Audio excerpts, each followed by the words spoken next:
वलांटी गटासाठी आयात उमेदवारांपेक्षा स्थानिक उमेदवारांना जनता प्राधान्य देणार। जिल्हा परिषद व पंचायत समिती निवडणुकीच्या पार्श्वभूमीवर वलांटी गटात चर्चांना उधाण। आयात उमेदवारांना मतदार नाकारणार, स्थानिक उमेदवार देण्याची जोरदार मागणी।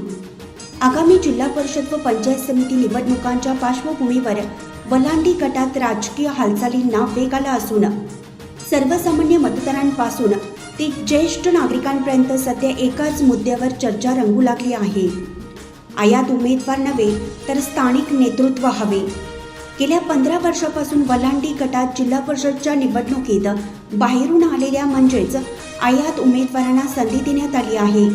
निवडून दिलेल्या उमेदवारांनी या गटाकडे फिरकूनही पाहिलं नसल्याने जनतेत तीव्र द्वेष निर्माण झाला आहे।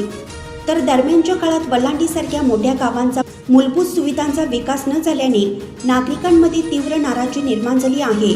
रस्ते, पाणी, आरोग्य, शिक्षण, रोजगार, शेतकरी प्रश्न यांसारख्या मूलभूत समस्यांसाठी नेमकं दाद कुणाकडे मागायची असा प्रश्न आजही कायम असल्याची खंत नागरिक व्यक्त करत आहेत।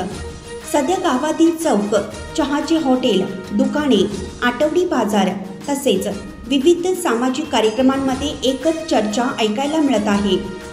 वलांटीसारख्या महत्त्वाच्या जिल्हा परिषद गटासाठी स्थानिक उमेदवार देण्याची हीच योग्य वेळ आहे। तालुक्यातील मोठा व महत्त्वाचा गट असलेल्या वलांटीचा सर्वांगीण विकास साधायचा असेल तर गटातील जाणकार सर्वसामान्यांच्या सुखदुःखात सहभागी होणारे नेतृत्व पुढे यावं अशी ठाम भूमिका अनेक मतदार मांडत आहेत।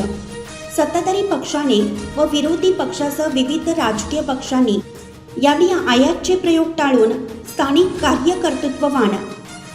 कार्यकर्तृत्ववान व जनतेशी थेट नाळ जोडलेला उमेदवार द्यावा अशी अपेक्षा नागरिकांकडून व्यक्त केली जात आहे। जो उमेदवार कायम गटात राहून प्रश्न समजून घेतो त्याला संधी मिळाली पाहिजे असं मत तरुणांसह वृद्ध मतदारही उघडपणे बोलून दाखवत आहेत। एकूणच येणाऱ्या निवडणुकीत वलांटी गटात स्थानिक विरुद्ध आयात अशीच मुख्य लढत रंगण्याची चिन्हे असून मतदार यावेळी विकासाला प्राधान्य देत निर्णय घेणार का याकडे संपूर्ण तालुक्याचं लक्ष लागलं आहे। विस्तार न्यूज महाराष्ट्रासाठी संपादक अजित सौदागर। चालू घडामोडी पाहण्यासाठी विस्तार न्यूज पाहत राहा। धन्यवाद।